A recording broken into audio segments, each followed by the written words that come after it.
Hello बच्चों, welcome to ether new study circle.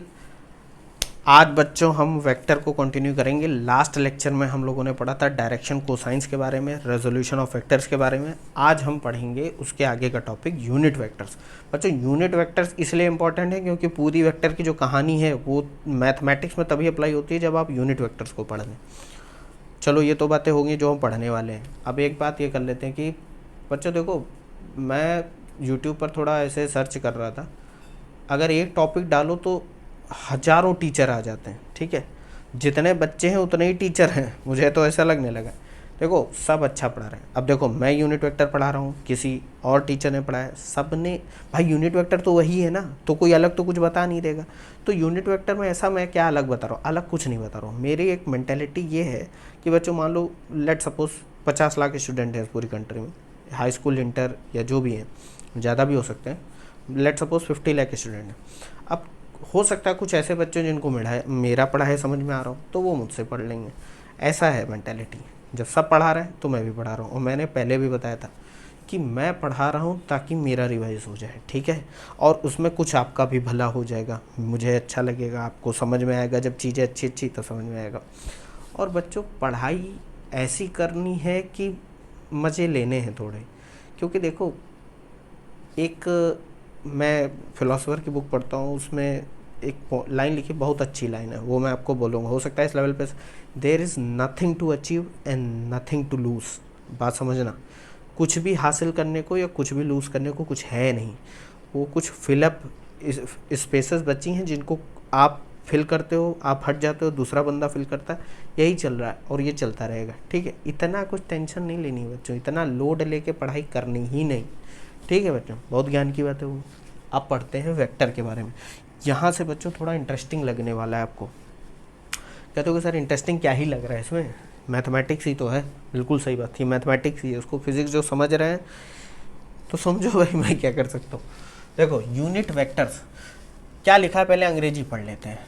Unit vector is a vector of unit magnitude. Unit magnitude का मतलब जिसका magnitude कितना हो, 1। यूनिट का मतलब 1, ठीक है। And it only represents direction. इसका काम बच्चों सिर्फ डायरेक्शन बताना है। अगर आपसे कोई पूछे कि अच्छा यूनिट वेक्टर हम पढ़ते क्यों हैं, मान लो कोई बंदा आपसे पूछना चाहे, तो आप क्या आंसर दोगे? आंसर ये होना चाहिए कि सिर्फ इसलिए पढ़ते हैं ताकि हमको डायरेक्शन पता चले। इसका कोई फिजिकल मीनिंग ज़्यादा नहीं होता। क्यों?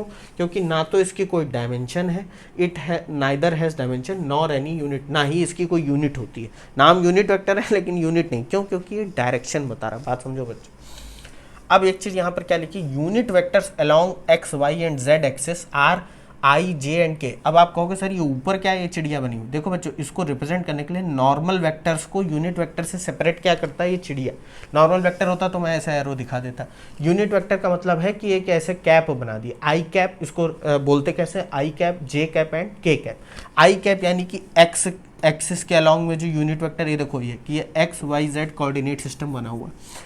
अब देखो बच्चों क्या मैं बताना चाह रहा हूँ। अगर मैं आपसे कहूँ, जैसे हम लोग कहानी पढ़ रहे थे कि पॉइंट कोई पी है, वहाँ तक पहुँचना है, तो आप क्या करते थे कि हम एक्स एक्सिस पे चलेंगे एक्स, वाई एक्सिस पे वाई और जेड पे जेड, तो पी पे पहुँच जाएंगे। यही तो था। अब ये बात बताओ, अगर मैं कोई एक ऐसे लाइन मैं कह दूं कि पी को बिना ग्राफ, मतलब ये ऐसे ये कोऑर्डिनेट बिना बताए आपको रिप्रेजेंट करना है। जैसे कि मैं कह दूं कि एक्स वाई जेड ये जो है इसको डायरेक्ट रिप्रेजेंट करो, इस पे मत रिप्रेजेंट करो, मतलब ऐसे लिख दो कुछ। तो आप क्या कह सकते हो, आप इसके कोऑर्डिनेट बता दोगे 1 2 3। लेकिन वेक्टर फॉर्म में कैसे लिखोगे? ये तो स्केलर एक नंबर हो गया ना, 1 2 3 मान लो ऐसा है।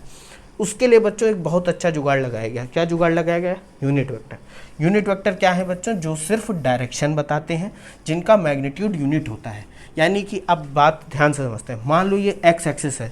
अब अगर मैं कह दूं कि इसकी ये जो इतनी लेंथ है, ये आई कैप, इसकी वैल्यू 1 है, यानी कि एक्स एक्सिस पे जब आप इतना आई कैप चलोगे तो कितना होगा, 1। और मैं आपसे कह दूं 5 आई कैप, इसका मतलब क्या है बच्चों? ये एक वेक्टर क्वांटिटी है। क्यों? क्योंकि 5 हो गया आपका एक मैग्नीट्यूड, और आई कैप होगी डायरेक्शन। कौन सी डायरेक्शन? प्लस एक्स एक्सिस की डायरेक्शन। बात समझो मेरी बच्चों। तो देखो आपको मैग्नीट्यूड भी पता चल गया, आपको डायरेक्शन भी पता चल गई, तो आप कह दोगे कि हाँ ये एक वेक्टर को दिखा रहा है। इसका मतलब क्या हुआ, आई कैप का मतलब हुआ एक्स एक्सिस पर एक यूनिट, तो 5i कैप का मतलब क्या हुआ कि एक्स एक्सिस पर आप ऐसे ही 5 यूनिट चल दिए, यानी कि 1i 2i 3i 4i 5i, यानी कि एक्स एक्सिस पर आप 5 यूनिट चले। उसी तरह अगर मैं लिख दूं 2j, इसका क्या मतलब हुआ बच्चों, j यानी y की डायरेक्शन में एक यूनिट वेक्टर यानी कि जो डायरेक्शन बता रहा है, इसका मैग्नीट्यूड 1 है, यानी j कैप क्या है 1 यूनिट है। तो 2j कैप का मतलब क्या हुआ कि y एक्सिस पर आप कितना चले 2 यूनिट, यानी कि 1j 2j। उसी तरह अगर मैं लिख दूं 6k कैप, तो इसका मतलब क्या हो गया कि आप z एक्सिस पर, पॉजिटिव z एक्सिस पर 6 यूनिट चल रहे हो, 6 1k 2k 3k 4k 5k 6k ऊपर पहुंच गए। बात समझ में आई। अगर सिर्फ i कैप j कैप और k कैप की बात करूं, अगर मैं यहाँ पर देखो बच्चों क्या लिखा हुआ, सिर्फ i कैप का मतलब क्या हो गया, ये एक पॉइंट A है, यहाँ पर ये i कैप वेक्टर आ रहा है, तो इसके कोऑर्डिनेट क्या होंगे बच्चों, मैंने जैसे ही बताया कि इसका मैग्नीट्यूड क्या होता है 1, तो x एक्सिस पे y और z क्या हो जाएंगे 0 0, x की वैल्यू क्या होगी 1। उसी तरह y एक्सिस पे j कैप की मतलब क्या है, इसके कोऑर्डिनेट क्या होंगे पॉइंट B के 0, यानी x तो 0 हो जाएगा यहाँ पर, y कितना हो जाएगा 1 और z कितना हो जाएगा 0। उसी तरह बच्चों z एक्सिस पर x और y 0 0 होगा, और k कैप यानी कि 1 यूनिट, यानी कि ये देखो 1। बात समझ गए। तो a b c ये आपके 3 यूनिट वेक्टर दिखा रहे हैं ओरिजिन से। यहाँ पर क्या बात ध्यान में रखने वाली है कि i कैप का मैग्नीट्यूड, j कैप का मैग्नीट्यूड और k कैप का मैग्नीट्यूड ये है 1, यानी कि सिर्फ इनका मैग्नीट्यूड 1 ही होगा। बात समझ गए। आप कहोगे सर ठीक है, लेकिन किसी पॉइंट की लोकेशन कैसे बताएंगे, यहीं पर बच्चों इंटरेस्टिंग बन जाता है। जैसे मान लो मैं कह दूं कोई पोजीशन वेक्टर आर है, अगर आपको पोजीशन वेक्टर नहीं ध्यान आ रहा है तो आप इससे पहले वाला लेक्चर जाकर देख लेना, और जितना भी बच्चों मैं फिजिक्स में पढ़ा चुका हूँ ये लगभग 5th चैप्टर। अब आप कहोगे सर वेक्टर से पहले 5 चैप्टर कैसे हो सके, देखो पहला था इंट्रोडक्शन टू फिजिक्स, वो चैप्टर क्या था, मतलब अब क्योंकि बुक्स में चैप्टर वाइज दे रखा तो मैंने चैप्टर नाम दे दिया। वो 2 पेज का है कि फिजिक्स पढ़ते क्यों है, फिजिक्स है क्या। दूसरा है फिजिकल वर्ल्ड, उसमें थोड़ी कहानी, वो अच्छा भी लगता है पढ़ने में कि फिजिक्स डेवलप कैसे हुई, ठीक है। बहुत सारे साइंटिस्ट के बारे में बात करेंगे, इंजीनियर्स के बात करेंगे, मशीन्स के बारे में, ठीक है, वो भी आप देख लेना। तीसरा चैप्टर हमारा था बच्चों units and measurement and dimension, मतलब उसमें डायमेंशन थे, यूनिट मेजरमेंट, वो बहुत अच्छा चैप्टर है बच्चों, उसका भी पूरा लेक्चर सीरीज पढ़ी। 4th चैप्टर मैंने फिजिक्स में ऐसे इंक्लूड कर दिया क्योंकि ये स्पेसिफिकली फिजिक्स के लिए बनाया है, बेसिक मैथमेटिक्स।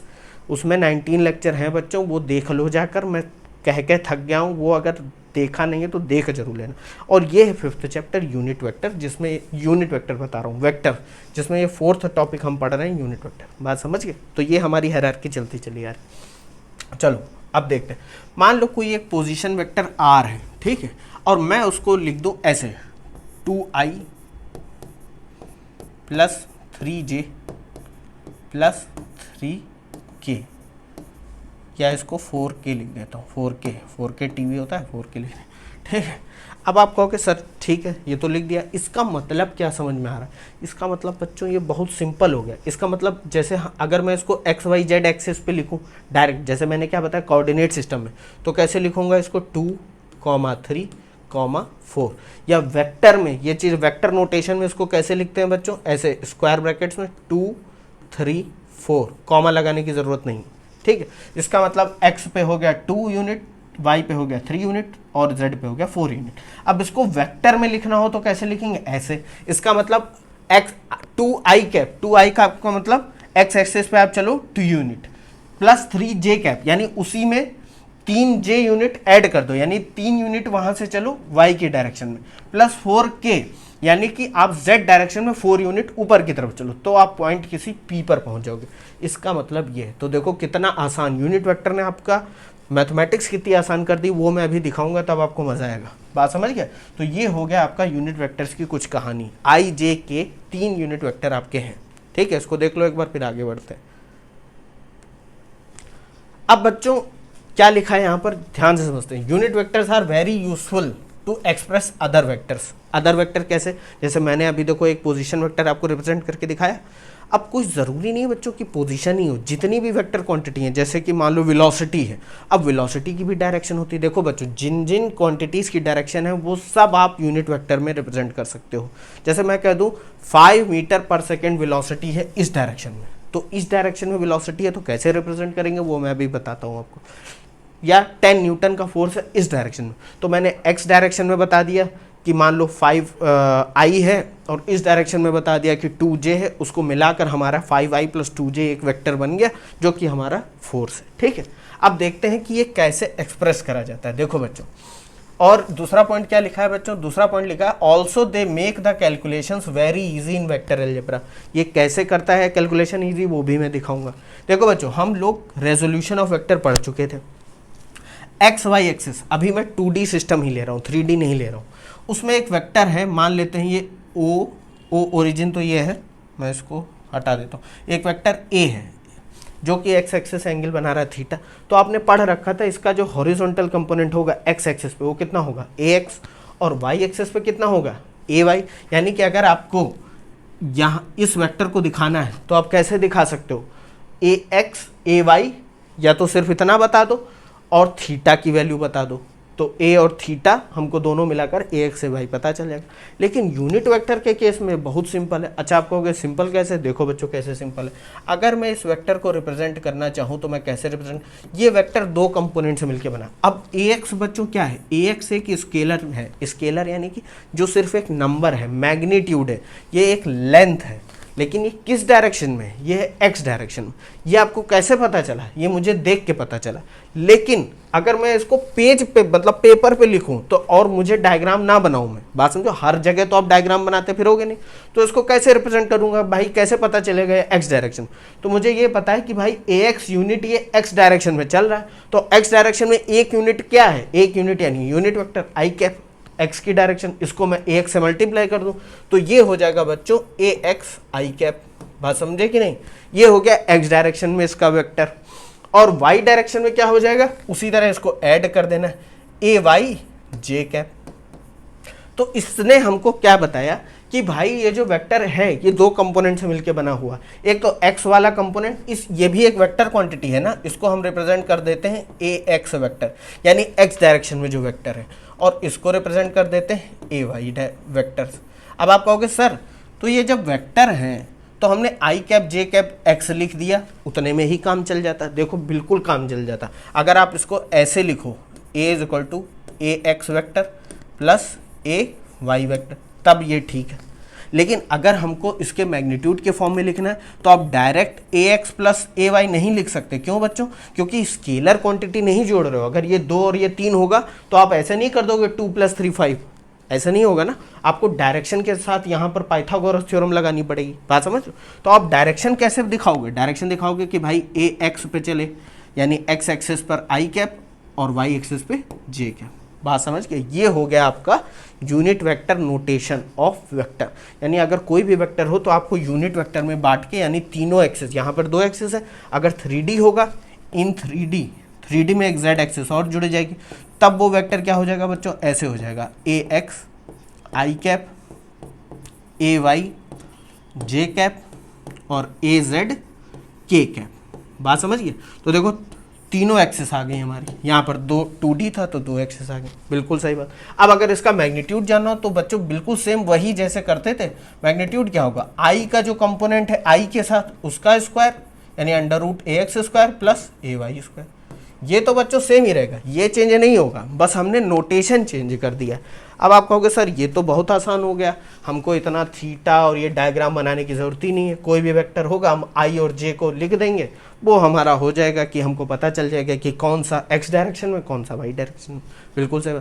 अब यहाँ एक चीज़ ध्यान रखनी है, ये जो ए एक्स है और ए वाई है इसको बोलते हैं स्केलर कंपोनेंट। यानी कि देखो ये ए एक्स और ए वाई कंपोनेंट है, कंपोनेंट में तोड़ना बताया था हमने इससे पहले वाले वीडियो में। तो ए एक्स और ए वाई है स्केलर कंपोनेंट, और अगर मैं इन दोनों को मल्टीप्लाई कर दूं, मतलब ए एक्स को आई कैप के साथ और ए वाई को जे कैप के साथ ले लो, यानी ये पूरी क्वांटिटी, ये बोले जाएंगे बच्चों वेक्टर कंपोनेंट। तो वेक्टर कंपोनेंट और स्केलर कंपोनेंट, अगर कोई आपसे पूछ ले किसी वेक्टर के स्केलर कंपोनेंट क्या होते हैं, तो एक्स वाई जेड एक्सिस पर जो स्केलर मैग्नीट्यूड होता है उनका, वो होते हैं उसके स्केलर कंपोनेंट, यानी ए एक्स ए वाई ए जेड। और वेक्टर कंपोनेंट क्या होते हैं, अगर उनको डायरेक्शन के साथ ले लें, यानी आई कैप जे कैप और यहाँ के केस में के कैप। बात समझ गए कि नहीं? ये बहुत सिंपल है बच्चों, इसको देख लो एक बार। आगे बढ़ते हैं। अब क्या है बच्चों, देखो डायरेक्शन कोसाइन भी पढ़े थे। अब आप कहोगे सर डायरेक्शन कोसाइन का यूनिट वेक्टर से क्या लेना देना? भाई देखो मैंने फिर बताया, ये सब वही बात है कि एक ही चीज़ के 3-4 तरीके हैं, नाम हैं, आप ऐसे बोलो वैसे बोलो, बात एक ही है। अब जैसे यहाँ पर बच्चों मान लो एक पॉइंट P, जैसे मैंने पहले वाले लेक्चर में बताया था, वो पॉइंट P है, ये मैंने क्यूबॉइड बना दिया है इसको समझाने के लिए कि पॉइंट P है और इसके कोऑर्डिनेट क्या है, x, y, z, यानी कि आप O से ओरिजिन से x की तरफ चले x यूनिट, y की तरफ चले y यूनिट और z की तरफ चले z यूनिट, तो आप P पे पहुंच गए। मतलब यहाँ पर आए, फिर यहाँ पर y यूनिट चले, फिर यहाँ पर z यूनिट, तो P पे पहुंच गए। ये आपको पता था। लेकिन अब यूनिट वेक्टर के फॉर्म में भाई x तो मैग्नीट्यूड है, अब मुझे लिखना है r, वेक्टर r लिखना है। तो बच्चों मैंने अभी बताया आपको, वेक्टर r आपको लिखने के केस में कैसे पता चलेगा कि ये x, भाई x तो एक नंबर होगा, जब आप न्यूमेरिकल लगाओगे तो x तो एक नंबर होगा, मान लो 2 है 3, तो ये कैसे पता चलेगा कि ये x एक्सिस पे है, y पे है, z पे? तो उसके साथ हम उसकी डायरेक्शन भी चिपका देंगे, यानी कि मान लो x आई कैप यानी x के डायरेक्शन में, y जे कैप यानी y की डायरेक्शन में, z के कैप यानी z की डायरेक्शन। तो r कैप जो वेक्टर r जो होगा वो क्या होगा, x आई कैप प्लस y जे कैप प्लस z के कैप। ये हो जाएगा बच्चों आपका पोजीशन वेक्टर, या जिसको आप ओपी वेक्टर भी ऐसे करके लिख रहे थे। बात समझ गए? और इसका मैग्नीट्यूड भी बच्चों हमने निकाला था। भाई मैग्नीट्यूड तो लेंथ है, वो तो वही रहेगी, हम तो बस रिप्रेजेंट करने का तरीका अलग हो गया है। अब हम यूनिट वेक्टर के फॉर्म में रिप्रेजेंट कर रहे हैं। बात समझ गए? हमने एक चीज़ और पढ़ी थी बच्चों, क्या पढ़ा था कि भाई ये जो एक्स वाई जेड हैं इनको हम डायरेक्शन कोसाइन के फॉर्म में लिख सकते हैं। यानी कि ये जो वेक्टर आर है ये एक्स एक्सिस से एक एंगल बना रहा होगा अल्फा, वाई से बना रहा होगा बीटा और जेड से बना रहा होगा गामा। तो हम यहाँ पर जो कॉस अल्फा होता था बच्चों, जिसको हम एल से रिप्रेजेंट करते थे, वो क्या होता था, एक्स अपॉन आर। आर क्या है बच्चों, मैग्नीट्यूड। अगर वेक्टर नहीं लगाए तो उसका मतलब सिर्फ मैग्नीट्यूड से। कॉस बीटा क्या हो जाएगा बच्चों, वो होता था एम से रिप्रेजेंट करते थे, वो होता था वाई अपॉन आर। अगर बच्चों आपने नहीं देखा है तो जाके वो वीडियो देख लेना, बहुत सिंपल है। आर कॉस अल्फा हो जाएगा, ये हो जाएगा बच्चों Y is equal to R cos beta. और उसी तरह कॉस गामा क्या हो जाएगा बच्चों, ये हो जाएगा एन, ये हो जाएगा जेड अपॉन आर, क्योंकि एल एम एन से रिप्रेजेंट करते हैं डायरेक्शन को। तो जेड की वैल्यू क्या हो जाएगी बच्चों, आर कॉस अल्फा। तो अगर मैं आपसे कहूं कि इस यूनिट वेक्टर नोटेशन को अगर डायरेक्शन कोसाइन के फॉर्म में लिखना हो तो कैसे लिखोगे बच्चों, तो ऐसे लिखोगे। कैसे लिखोगे, आप वैल्यू पुट कर दो, vector R is equal to X की वैल्यू क्या है बच्चों, R cos alpha I cap, plus Y की वैल्यू क्या है, R cos beta J cap, plus Z की वैल्यू क्या है, R cos gamma K cap. अब यहाँ अगर मैं आर कॉमन ले लूँ तो ये क्या बचेगा बच्चों, cos alpha I cap cos beta J cap plus cos gamma K cap.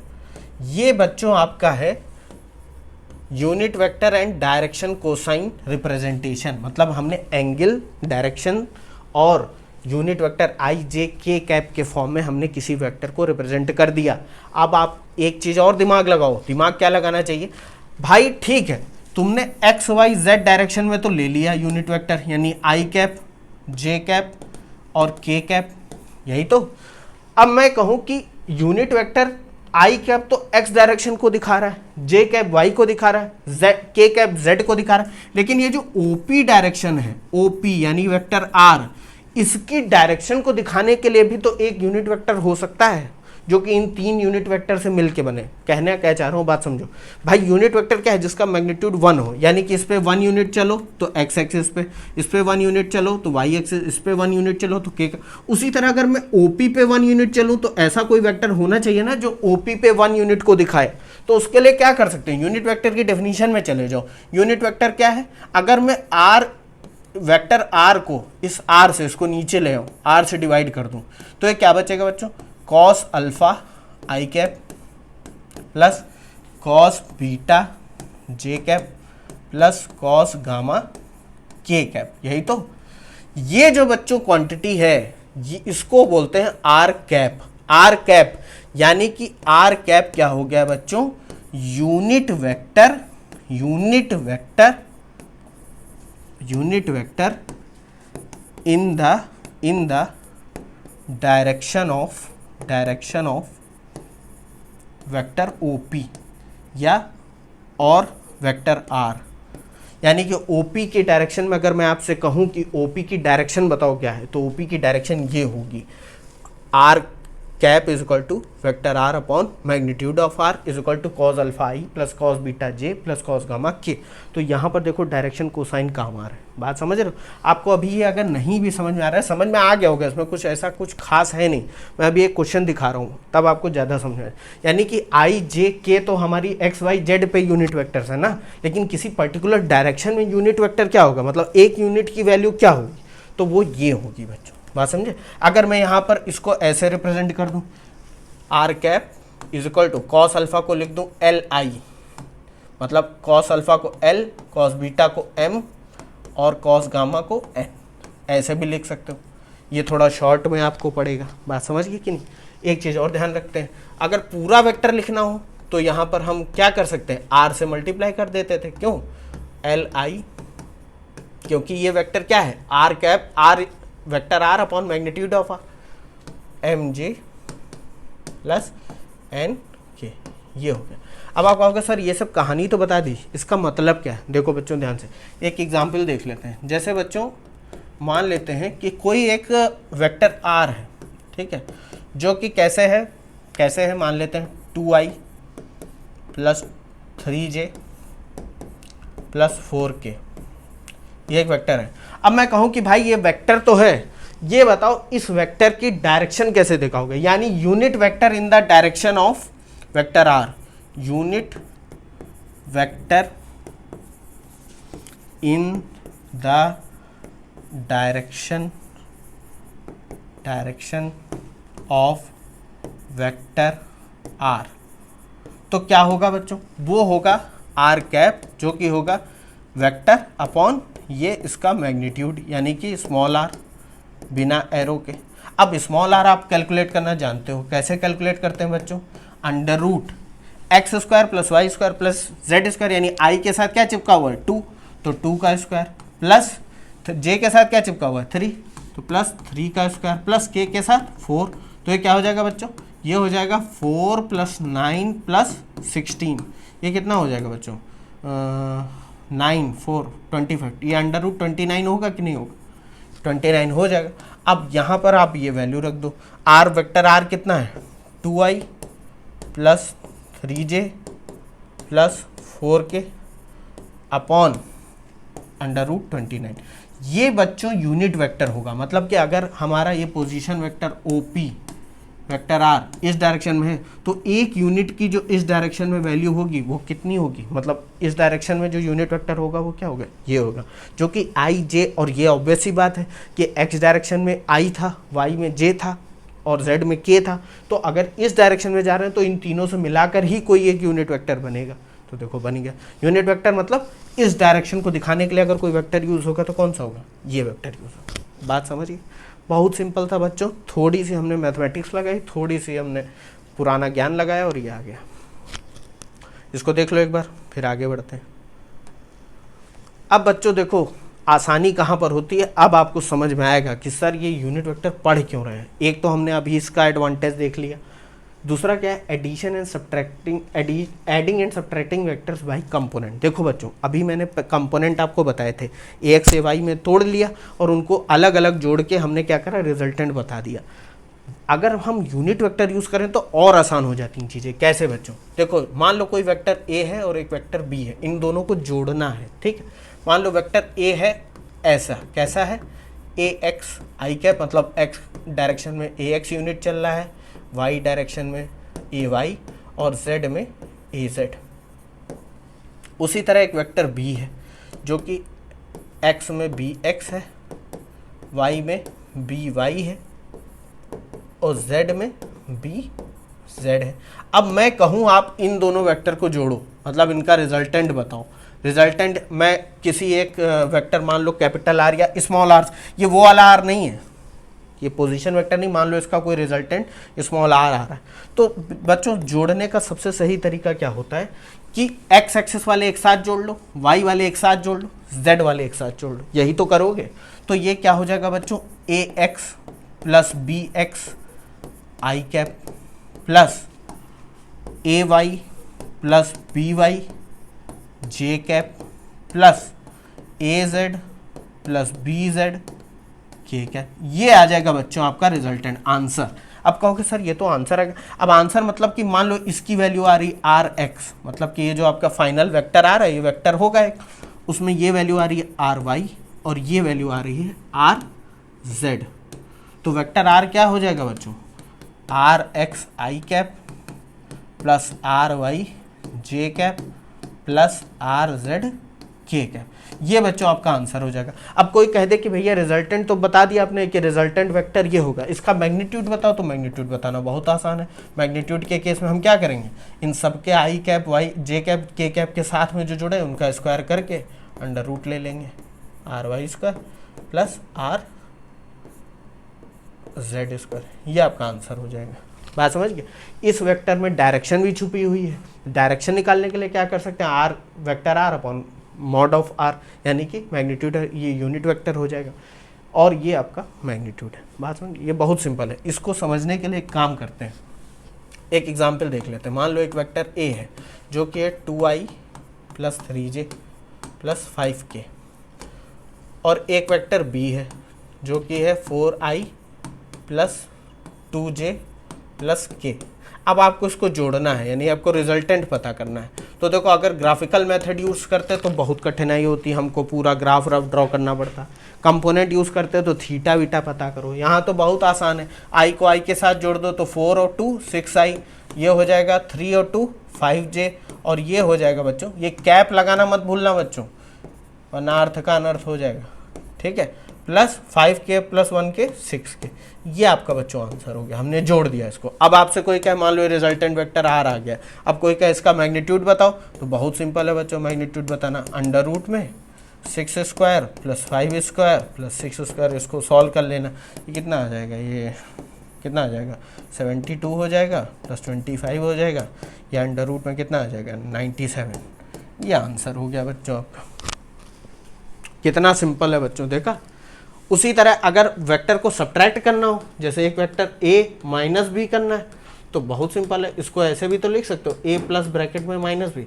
अरे कुछ नहीं करना है, जो आई वाले जैसे जोड़े थे वैसे आई जे के वाले सब्ट्रैक्ट कर दो, यानी कि वेक्टर क्या हो जाएगा, ए एक्स माइनस का B x I cap plus A Y minus का B Y J cap plus ए जेड माइनस का बी जेड के कैप। बहुत सिंपल है। मतलब कंपोनेंट को मान लो ए माइनस बी यहाँ पर निकालना होता तो क्या हो जाता बच्चों, ए minus B 2i minus 4i, तो माइनस का 2i हो जाता कि नहीं, 3j माइनस का 2j प्लस का j कैप, 5k माइनस का k कैप तो प्लस का 4k कैप। ये आपका आंसर हो जाता। कितना सिंपल है कि नहीं। यूनिट वेक्टर के यूज से हमने कितनी सिंपली इसको सॉल्व कर लिया, ठीक है। इसको देख लो एक बार फिर आगे बढ़ते हैं। अब एक चीज और ध्यान रखना बच्चों, जैसे इक्वल वेक्टर्स आपने पढ़े थे, इक्वल वेक्टर क्या होता है बच्चों, जिनका मैग्नीट्यूड और डायरेक्शन दोनों ही सेम होता है। तो कोई भी दो वेक्टर इक्वल तभी होंगे जब उनके इंडिविजुअल कंपोनेंट सेम हो। जैसे अगर ये वेक्टर ए जो लिखा हुआ था ना, ए X I plus A Y J plus A Z के, और बी क्या लिखा हुआ था, बी एक्स आई plus B Y J cap plus B Z K cap. तो दो ये वेक्टर इक्वल तब होंगे पूरे पूरे जब इनका हर कंपोनेंट सेम हो, यानी ए एक्स इक्वल हो बी एक्स के, ए वाई इक्वल हो बी वाई के, और ए जेड इक्वल हो बी जेड के। कहोगे सर ये तो एकदम जनरल सी बात है, इसमें क्या बता दिया आपने? बिल्कुल सही बात है। मान लो एक वेक्टर लिखा है 2i + 3j + 4k, और दूसरा वेक्टर भी यही लिखा होना चाहिए, तभी वो वेक्टर क्या होंगे? बराबर होंगे, वरना वो बराबर, यानी उनके इंडिविजुअल कंपोनेंट बराबर होने चाहिए। बात समझ गए? तभी वो वेक्टर बराबर हो। ऐसा ना हो कि ये प्लस है यहाँ माइनस हो जाए तो बराबर है, कैसे बराबर होगा? वो प्लस वाई डायरेक्शन में जा रहा है, माइनस वाई डायरेक्शन में जा रहा है। बात समझ गए? इसको देख लो एक बार, आगे बढ़ते हैं। बहुत सिंपल है बच्चों। अब ये एक बच्चों थोड़ा सा और देख लो, क्या है कि हमको अगर एक ऐसा वेक्टर पता करना हो जो दो पॉइंट को मिला रहा हो, जैसे एक एक्स वाई जेड एक्सिस पे हमने दो पॉइंट ले लिया ना, इस कोऑर्डिनेट सिस्टम में दो पॉइंट P1 जिसके कोऑर्डिनेट क्या है x1, y1, z1, और एक पॉइंट ले लिया P2 जिसके कोऑर्डिनेट क्या है x2, y2, z2। तो हमको अगर पता करना हो कि ये वेक्टर P1 P2 क्या होगा, मतलब P1 से P2 के जाने की तरफ एक वेक्टर, एक डायरेक्शन मिलेगी ना, एक वेक्टर मिल जाएगा, वो क्या होगा? तो वो कैसे पता करेंगे बच्चों? बहुत सिंपल, ये ओरिजिन है। अब देखो बच्चों, ये एक ट्राइंगल बना रहा है, इन ट्राइंगल OP1 P2। हमको ट्राइंगल ऑफ वेक्टर एडिशन पता है क्या, कि अगर ये वेक्टर OP1 इसकी हेड से P1 P2 की टेल जोड़ दें, P1 P2, तो एक रिजल्टेंट OP2 मिल जाएगा। तो यहाँ से हम ये लिख सकते हैं बच्चों कि vector OP2 is equal to OP1 plus P1 P2। ये लिख सकते हैं कि नहीं? देखो जरा, OP1 के हेड पे हमने P1 P2 की टेल जोड़ दी, तो जो फर्स्ट वेक्टर की टेल और फाइनल वेक्टर के हेड को जो लाइन जोड़ेगी वो हमारी OP2 हो जाएगी। बिल्कुल सही बात।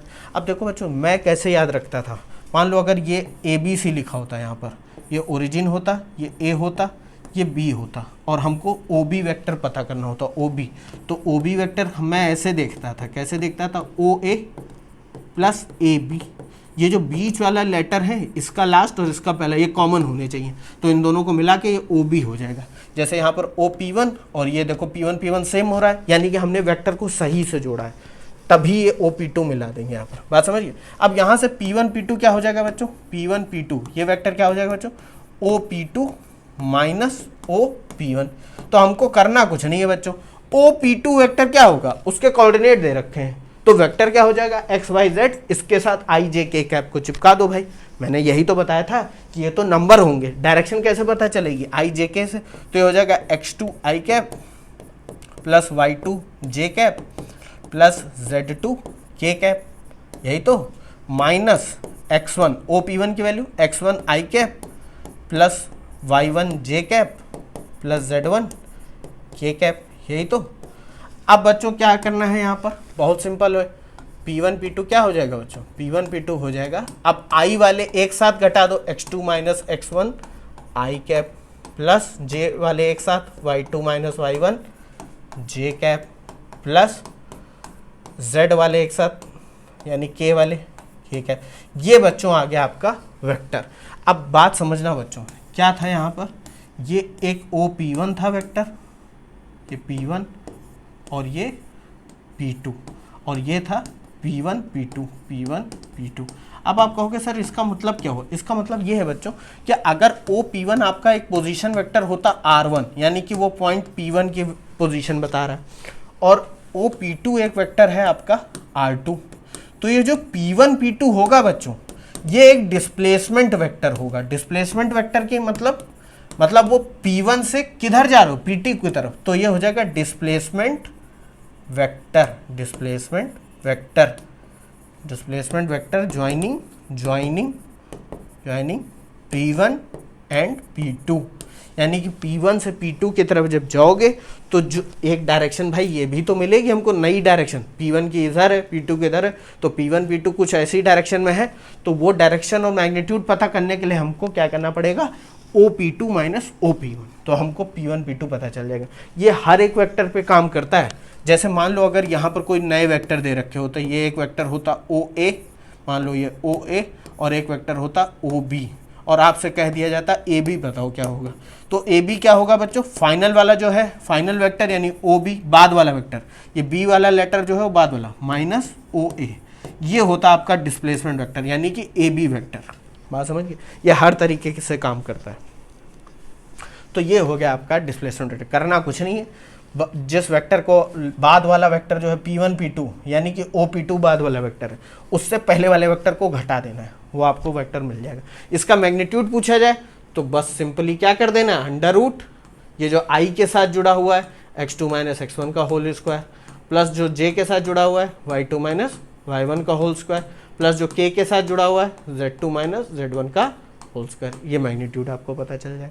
बहुत सिंपल था बच्चों, इसको देख लो एक बार फिर आगे बढ़ते हैं।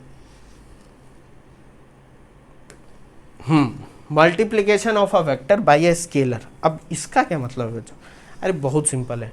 स्केलर का मतलब हो गया किसी नंबर से मल्टीप्लीकेशन, मतलब कि जैसे वेक्टर कोई है आपका, लेट सपोज एक वेक्टर ए है, उसको मैं लैम्डा से मल्टीप्लाई कर दूं। लैम्डा एक स्केलर है, ये लैम्डा जो है ये स्केलर है, मतलब ये 2 3 -2 कुछ भी हो सकता है।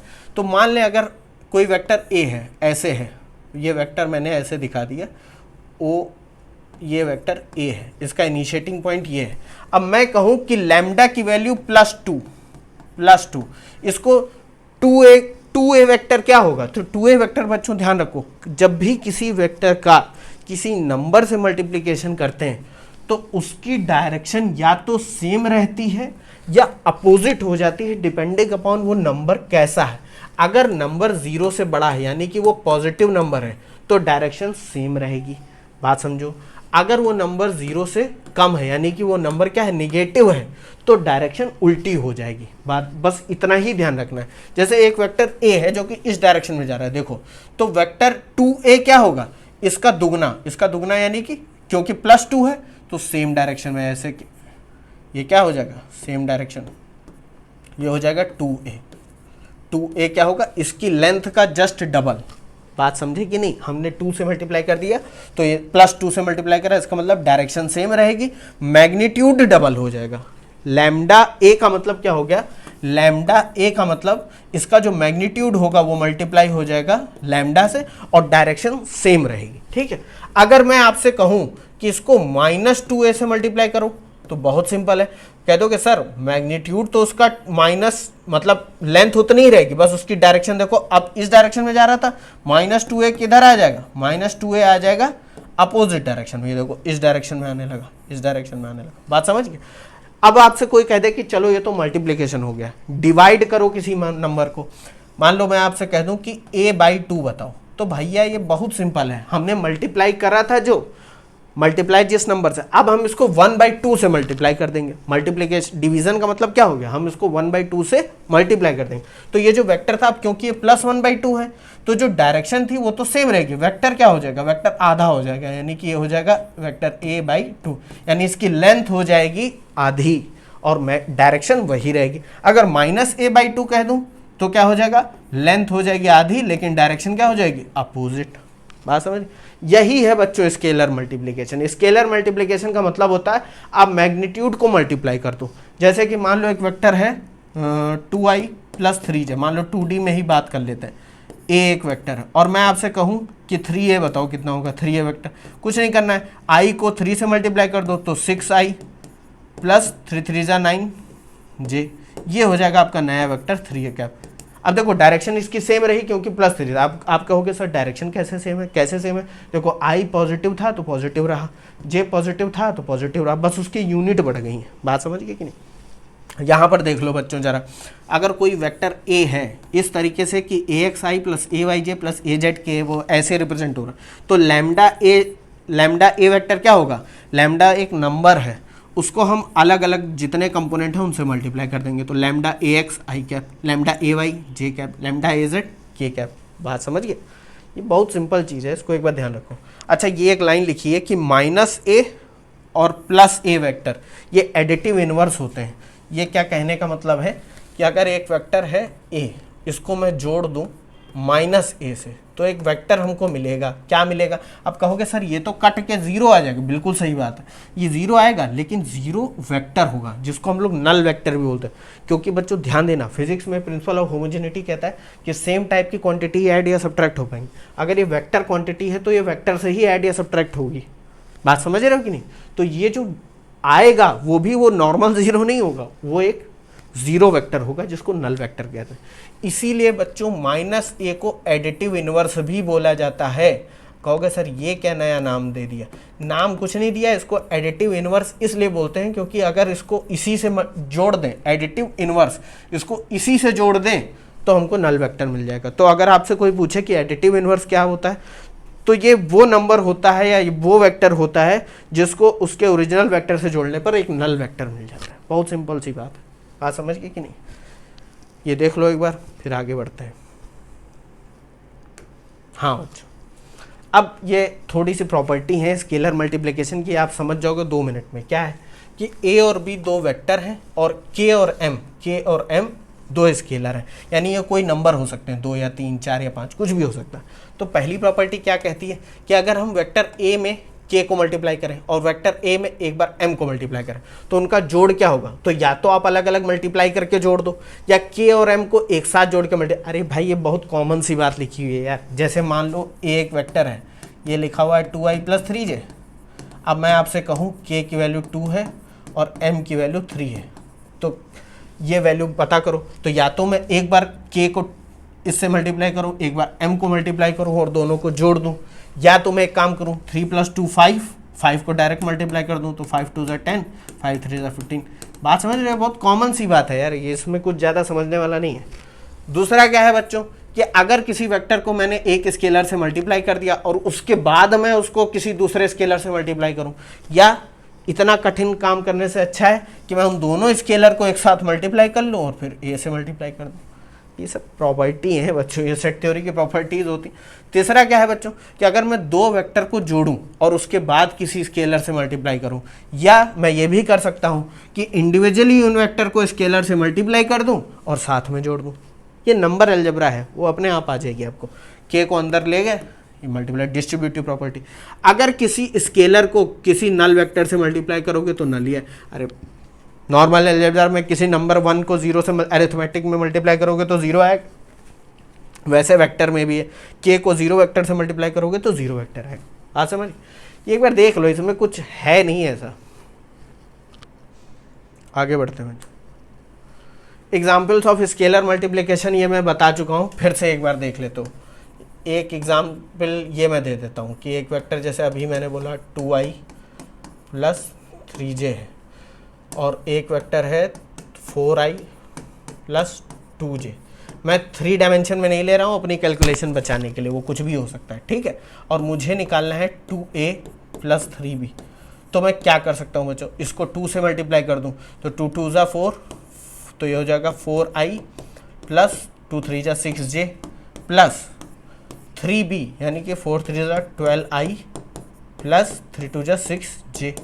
अब इन दोनों को जोड़ दो, आई वाले एक साथ, तो ये 16i + 6j + 6j, ये हो जाएगा 12j। ये आंसर हो गया। मतलब ये जो मैंने आपको पहले ये सब कहानी बताई है, ये उसी को समझाने के लिए मैंने थोड़ा एक और आपको बता दिया, ये आप समझ गए होगे, ठीक है। बाकी हम लोग न्यूमेरिकल लगाएंगे तो सब समझ जाओगे, ठीक है बच्चों।